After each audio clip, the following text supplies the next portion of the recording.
Here goes. She's a wife, she's a mother, she's a nana.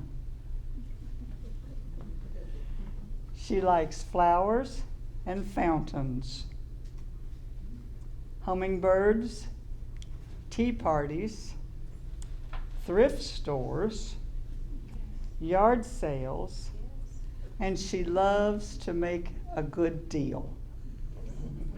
Let's all give her a warm welcome, applause. Shirley Craddock, we're thrilled to have you. Thank you. I have to tell you, I love to make deals, but one time in Christian Women's Club, I got invited to this group, and when I got there, they had me down for singing and speaking. So I was like, you got to be kidding. I can sing, but I'm not a solo singer. But that was kind of really funny, and that was not a really good deal. But anyway, I live in Woodbury, Tennessee. Woodbury, Tennessee is, if you know where Nashville is, Murfreesboro. Murfreesboro has MTSU in it. And then I'm about 20 minutes from Murfreesboro. So I'm not too far. But it's several hours to get here. So that was still a good deal because my husband had to work and he had to work here. So that was another good deal. Anyway, I want to tell you today about one of the best deals that I ever made in my life. Now, I was born and raised on a farm in Eagleville, Tennessee. Now, Eagleville is maybe 45 minutes from Nashville. And we lived on a farm on a road called Swamp Road. And I was the oldest of 4 girls. We didn't have any brothers, so we were Daddy's little tomboys. Now, we helped Mother sometimes in the kitchen, but mostly we liked to be outside doing things with him. And we all had jobs on the farm. Anybody here raised on a farm? Okay, so you know what I mean. Back then, I guess you had to earn your keep or whatever it was. If you wanted to eat, you had to work. So my job on the farm was gathering the eggs and feeding the pigs. We had feeder pigs, and that was how I got to go to college because we did these little feeder pigs. And since I was the oldest, I was the one that got to go to the bank and borrow the money, and so I guess that kind of got to making me doing deals because then you had to sell those little feeder pigs. Well, anyway, we also went to a little church in our community, and back then you had revivals. And the revivals met at noon, and then they met again that night. And I remember one night particularly listening to what the preacher said. And he talked about heaven, and he talked about this place called hell. Well, I had never heard anything about hell before. It was always the good stuff with heaven. And he talked about how, for God so loved the world that he gave his only begotten Son, that whosoever shall believeth in him shall not perish but have everlasting life. Well, I liked what he said, and I wanted to know what I needed to do to be sure I went to heaven and not to this other place. And he said it was very simple. All you had to do was ask Jesus to come into your heart, into your life, and ask him to forgive you of your sins. Because now I was a young child, and I knew that childhood disobedience God calls sin. So I knew my parents would agree that I didn't always do things that was pleasing to them because, if any of you have sisters or brothers, you do that little fighting thing. So I decided that night that I wanted to make that deal and ask Jesus into my heart, into my life, and now I know that was the very best deal. Well, now I had to live up to my reputation because, there was 4 of us girls, and I wanted to be the best one. So I decided I wasn't going to fuss or fight with my sisters, and I was going to read that Bible. Well, I wished I'd had a Bible like that one that they had that Stonecroft puts out, because this little Bible, my grandmother gave it to me. It was brown and it was just the right size. It was leather, but I could not understand anything in that Bible, nothing in that Bible. So pretty soon I went back to reading. I love to read, and I was reading Gone with the Wind. Anybody out here read Gone with the Wind? That's a really thick book. But I love to read, and so I went back to reading my Gone with the Wind, and I just, sometimes you have deals where things are real pretty, but you don't ever do anything with them. You just let them sit there. So that's what I did with that little Bible. it was a good deal. It looked good, but I didn't do anything with it. So, but I still prayed every night. Now I lay me down to sleep. I pray the Lord my soul to keep. Lord, if you will just help me to pass algebra, I will be so good. I'll do whatever you want me to do, and I won't fuss and fight with my sisters. I was bargaining with God. Well, the years went by, and I had high school sports, played basketball, and we continued to work on the farm because Daddy, we had to haul hay, we had to drive tractors, we did the combining. So we did everything, on the farm. And then after I graduated from high school, back then, the little town that I lived in, we didn't have a McDonald's or anything like that close by to get a job. And I didn't want to keep working on the farm. I didn't think that was really a good job, a good deal. So I decided I would start college. So we lived about 20 miles away from Murfreesboro. So I started attending MTSU. I was going to be a business major. Well, have anybody out here been on a blind date? Well, my sister hooked me up with a blind date. Now this guy on this blind date, he was the most wonderful guy. We went on our first date on a motorcycle. I'm sure my mother had a fit. And he was a Christian guy, and the deal was if he asked me, I would marry him. So I met him in October, we got engaged in February, and we got married in May. So we've been married 50 years come May. So that was another really, really good deal. So now I'm married, and I leave home for the very first time. And I was a mama's girl. I might have worked with Daddy outside, but I was a mama's girl. And so we lived 30 minutes away, and Mama came to town once a week, and she'd take me out to eat, and she'd give me $5 to go to the flea market. Anybody like to go to the flea market? Yes. Yeah, $5 was a lot back then. So I got to go to the flea market and talk to her and visit with her, and we had our first daughter, and everything was going good. And on Sundays, one Sunday we'd go to my parents' church, the next Sunday we'd go to his parents' church, because they would fix dinner, and that was a good deal. And most of the time they would send you home with stuff. And I learned if people give you stuff, you take it. Whether you like it or not, you take it, and they'll keep giving you more stuff. And I have a house full of stuff. I love my stuff. So that was another good deal. Well, everything was going really well, and my husband comes in and says they're wanting to send me to McMinnville, Tennessee. Well, McMinnville, Tennessee was going to be an hour and a half away from my mother, and it would be long distance. So I'm like, now, Lord, if you want me to go to McMinnville, Tennessee, that's going to be too far to go home every week, and I have the girls now, and but if that's what you want, that'll be just fine. But I want a house with a nice big yard, and it's got to be a good town with lots of stuff to go to, and Lord, it's got to have a dining room. Now, one of the stuff that I got was a dining room table for my grandmother. And it was very special because she promised me one day I'd get the chairs to go with it. And the chairs were needle pointed. And I've got a picture of them I'll show you to you at the end. And I love, so I couldn't wait to get those chairs. So I just used folding chairs, but it was still the dining room table, and I loved it. So, Lord, if you can do that and work that out, then, I'll be happy to go to McMinnville. Well, okay, I ended up going to McMinnville. Our second daughter was born. We found a church because we couldn't go home every weekend, just every other weekend. And I got to stay home, and Ken worked. We found a church, and we watched Sesame Street and Let's Make a Deal 3 times a day, because it came on 3 times a day. Well, everything was going good, and my husband comes in, and he says, honey,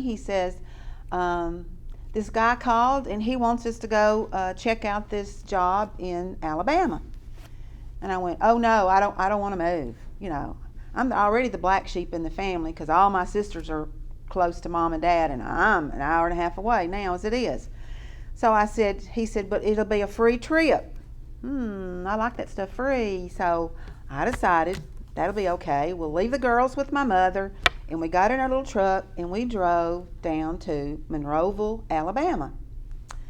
And on the way to Monroeville, Alabama, it started to snow. And it doesn't snow much in Alabama, and those people were going crazy off to the side of the road. And I told my husband, now see there, we have no business. That's a good sign. We are not coming to Alabama. Well, this interview had the wife tag along. Has anybody ever had to tag along with their husband? You smile and you nod your head, and I'm thinking, we don't have babysitters very much because I never left the girls. So mother's got them, and it's fine. And I wanted to go out to eat because, Alabama had shrimp, and I just love that little popcorn shrimp. And that's what we were going to do that night. Plus, we were in a motel, and it was just all so nice, and it was all free. We didn't have to pay for any of it.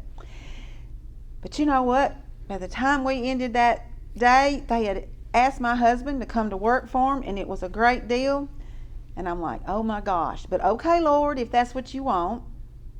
So we go to the Yellow Pages, and we flip through the Yellow Pages. Is there any realtors in here?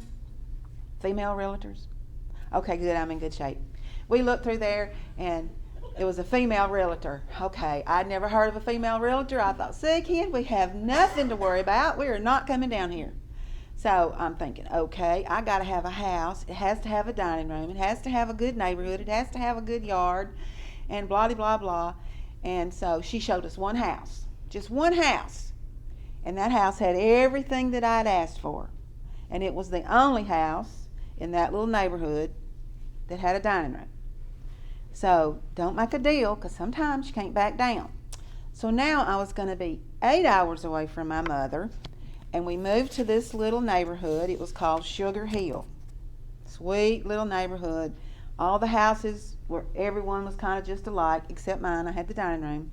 It was full of cats, full of dogs, full of children, and it was great. So we settled in down there. And one of the first things somebody did when I moved to that little Sugar Hill was they invited me to church. And then the next thing somebody did was I had a little yellow card. It looked just about like this, and it invited me to something called Christian Women's Club. Now, I was one of those home people that I didn't get to get out very much. And when I looked at that invitation, Christian Women's Club, never heard of that, but it had free babysitting. Well, that caught my eye right off the bat, free.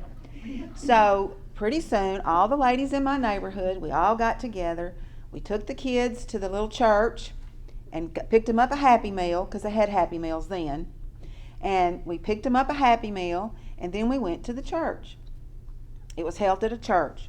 It was a big church. And as soon as you walked into Christian Women's Club, they had 2 long tables, and they were all full of books. Oh my gosh, I told you I like to read. So I decided, because, I felt like I had to get a birthday present or some kind of gift for anybody. And one of the books that I gave away so much was about marriage. And when I had to get a gift, I would buy a book, read that book, put that book together, mail that book off, and then I'd say, you're going to like this book because it's just such a good book. I've read it before. It's a good book. So that was another good deal. Then you went into the Christian Women's Club, and they had tables, and I think they were long tables, because there must have been 150, 200. I mean, it blew my mind away. Maybe there wasn't that many, but at the time, how things, the older you get, don't look as big as they used to, but when you were younger, they looked really big. Well, maybe that's how it was, but when you walked in, they gave you a name tag, and their name tag, like yesterday, the group had a name tag with a name on it and a snowflake on it. And sometimes some of the name tags would be like if the special feature was, a hat, cowboys or something other. Whatever the special feature was, that's kind of what your theme was, your name tag. So they had a name tag chairman for that. And then they had all the tables decorated like you do. Beautiful tables. And I remember they had this little card, and you could check, I would be interested in helping decorate. So I checked, and I got to learn how to use a hot glue gun. And the first thing we made, they had a basket with rocks in it, and they put a stick in it, and then we hot glued little flowers to it, and they were pink and white, and it was like dogwoods and redbud trees, all decorating our table. So that was so much fun.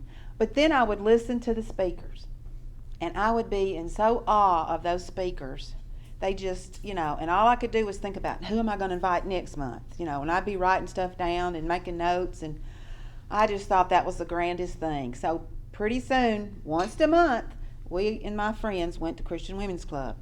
Well, they also had the little card that you could check about hosting a Bible study. Well, you know, I liked free stuff, and I liked having parties. So, because you know, when you have a party, what do you get? Free stuff. So that would just be another way to get to have people to my house. And so I checked that I'd be interested in a friendship friendship prayer coffee. Y'all change the names of them and I can't keep up with it. But it was a Bible study. And it was with Stonecroft, and it's a non-denominational type study. You all use the same Bible, and you all use the same literature, and you didn't have to teach it, you just had to guide it, lead it. So pretty soon, we started having a Bible study at my house. And like I said, we used the same Bible. And you know, I didn't read or could not understand that little Bible that was given to me years ago when I first became a Christian. But this Bible, all I had to know was my numbers and my colors. And I knew my numbers and my colors, so nobody had to know that I did not know anything about the Bible. That was another really, really good deal.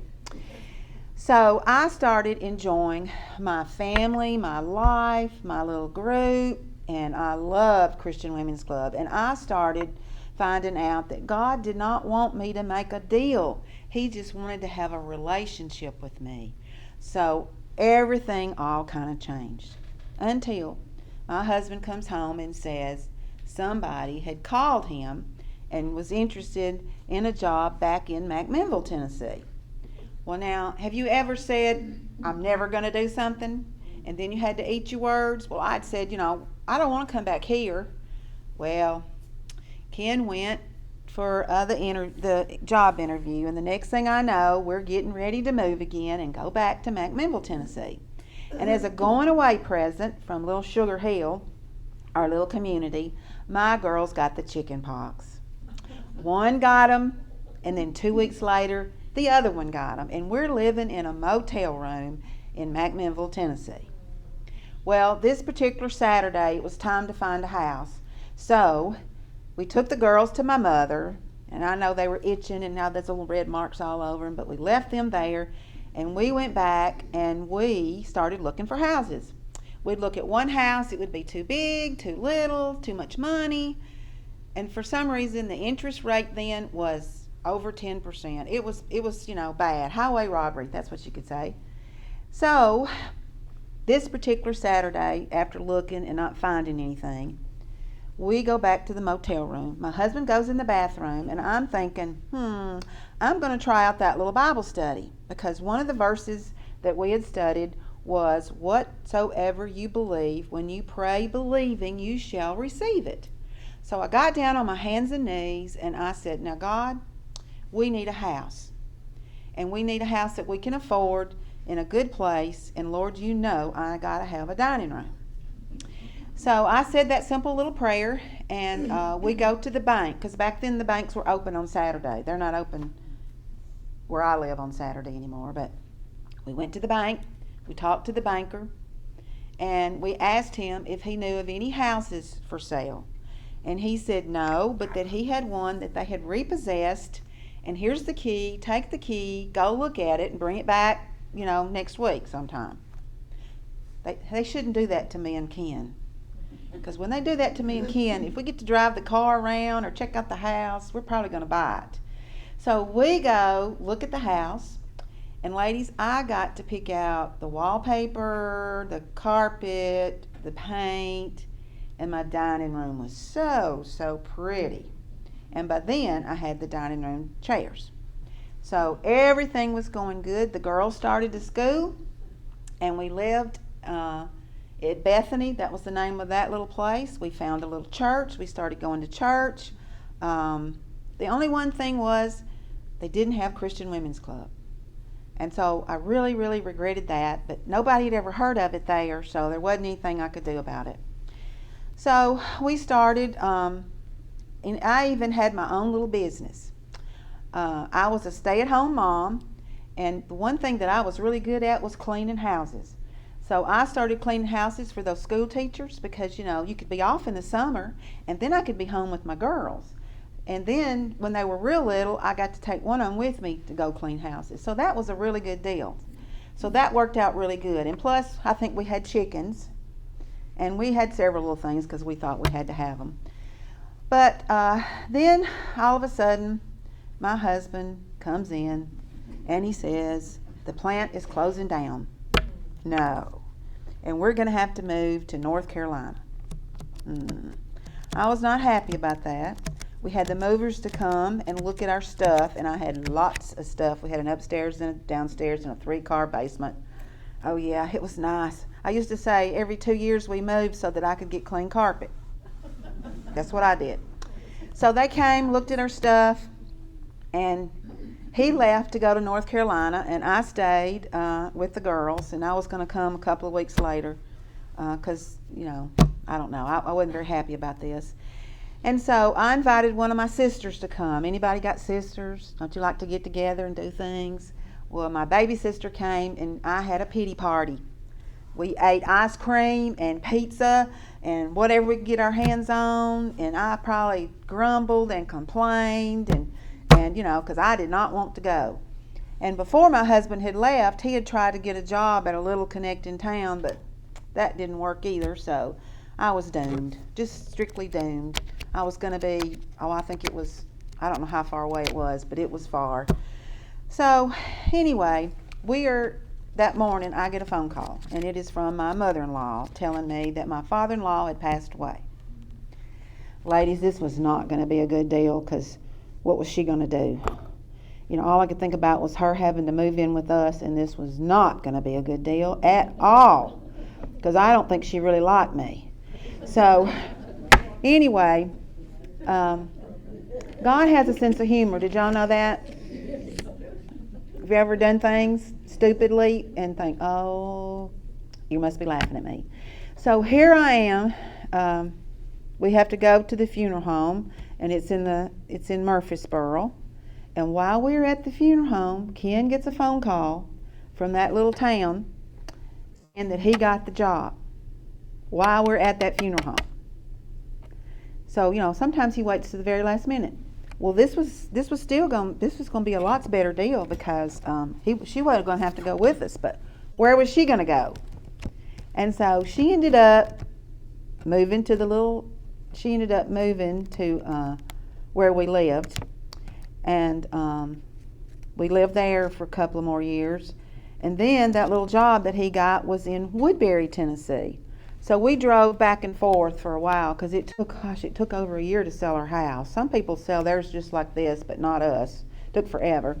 So anyway, I started a little business. Anybody ever get a VHS and rent VHS movies? We were the first family video center in Woodbury, Tennessee. And one of the first things that we did after we opened up our business and got moved to Woodbury was somebody invited me to church, and then somebody gave me an invitation to Christian Women's Club. I was so excited. So I started attending Christian Women's Club in Murfreesboro, Tennessee. Every job on that committee there could be, and then I got to be chairman, which was my favorite thing to be because, as you can tell, I like to talk. So anyway, it was great. It was just wonderful. And another good deal too, both of my girls got married during that time, and as chairman you have to do a lot of multitasking, so that wasn't any trouble for me. So that was a really good deal. Well, the first daughter gets married and leaves home, and we were living upstairs and my business was downstairs. And by this time I'd got rid of the video business, and I think I had a thrift store too. I don't know which one came first, but I did that too. And the first daughter leaves home, marries, and goes away, and the second one goes to MTSU and graduates from college. And when she graduated from college, I had this little business making dolls. I have the cutest little dolls that were called Apple Valley babies, and you had to make them. You could make them to kind of look like you, and they felt like real babies, and they're about the same size as a 3 months baby. And I did that and put her through college. And you know, ladies, I got to go to flea markets, I got to go to craft shows, and I got to go to the Nashville Flea Market. We did that for 2 years straight. And you know, when you do stuff like that, you get to make deals because you can trade stuff. That's another good deal. You can trade for things, and that worked out very good for me. And considering that I got to be home with the girls, I got to be teacher, nurse, you know, I think I taught every girl, every child that came in to the video store, because we had lots of kids there, how to do a cash register, because how many people know how to count money back? When have you seen anybody count money back? They just punch it in the cash register and it says that's what they give you back. So anyway, that's what we did. So everything went along really well. And then after our second daughter married and left home, that upstairs was really big and we were renting out the downstairs. And so it's like, okay, what are we going to do? So we started downsizing. I started selling some of my stuff. And I'm thinking, now Lord, you're going to have to help us find a place, but don't forget my dining room table and chairs. What am I going to do with that? Well, about this time, our oldest daughter moved to Maryville, Tennessee, which is close to Knoxville, and she bought a new house, and she wanted me to come look at it. I go and look at her new house, and she had this room that she said, party room. Party room? Nothing. It was a dining room. So she got my dining room table and chairs, and I got to go visit them every now and then. We had birthday parties and all kinds of things. It was great. Well, a few years went by, and she didn't want my dining room table and chairs. So the other daughter was building a house, and she built the dining room, and she got my dining room table and chairs. So it's just right around the road, and I got to go a few times to go eat around my dining room table and chairs. Well, I have to say, after a while, she got tired. Don't your kids just not care for your stuff? Well, she didn't care for my dining room table and chairs because, you know, so she wanted to get rid of it. And I'm like, what am I going to do? So I took it and put it in storage at my mother's. And I thought, well, if it all comes to it, I can give away the chairs to my sisters. It would mean something to them. Well, then one night I had this dream, and I brought my dining room table chairs home. So I moved my table in the room close to the kitchen. It was a round oak table. I moved it into the sunroom, and I took the metal round table in the sunroom and moved it out on the back porch because we ended up looking at the lake. We live on you can see the lake. So then I got my dining room table and chairs back. So this Christmas was the first time I got to have Christmas on my dining room table and chairs. So my dining room table and chairs are back with me now. And I'm sure one day my girls will take them to Goodwill. Who knows? They won't care nothing about them. But anyway, that's a story about my dining room table and chairs. Ladies, prayer should be the key in the morning, the lock in the evening of our lives. You know, God hears and answers our prayers, but there is one prerequisite to having God hear and answer our prayers. Our lives must be cleansed of sin. You know, I didn't need to make deals like I did growing up as a child. I didn't need to make deals like they do on The Price is Right or Let's Make a Deal. All I needed to do was to accept that Jesus died on the cross, that he came and he arose 3 days later, and he did it all for me to go to prepare a place for me. You know, Jesus comes and knocks at the door. He comes to the door. He'll open the door. If you open the door up and let him come in, he'll come into your heart and to your life. You know, also in the Bible, the deal is spelled out very clearly. He who has the Son has life. He who does not have the Son does not have life. Do you have the Son? Do you have life? If you cannot remember a time in your life when you never asked Jesus into your heart, into your life, I'm going to allow you to do that right now if you'll just close your eyes and repeat this prayer with me. Lord, I come to you right now just as I am, and I ask you to come into my heart, into my life, and to forgive me of my sins. Thank you for allowing me, dear Lord, at this time to do this. And I ask these things in your sweet name. Amen. If you prayed that prayer for the very first time, you have a comment card that should be at your table, at your seat. And if you'll fill that out And if you enjoyed the food today, if you'll just put that down there on those comments, it would be greatly appreciated. But if you made that decision, if you would check that little box that I made the best decision today to receive Jesus in my heart into my life, I have a deal for you. I have this little booklet. It's called A New Beginning, and it has a Bible study in it, kind of like I did when I started my relationship with Jesus. And it also has a page on here that you can put today's date, that this was the day that you first started your new beginning.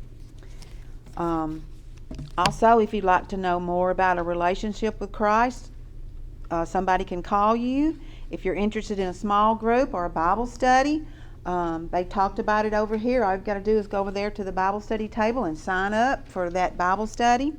And if you would like to learn more about this group, if you'd like to be on this committee or help out in any way, these ladies would love to have you. You know, only one life will soon be passed, but what's done for Christ will last. One day when I get to heaven, they're going to call my name, and I'm going to go, and I hope to see each and every one of you ladies there. And don't forget, Christian Women's Club is the very best deal. Thank you, ladies, for allowing me to come today. I'll meet you at the back door, and if you'll give me your little comment card, I'll be happy to give you a book if you ask for it, or I'll be happy to talk to you. Thank you, ladies.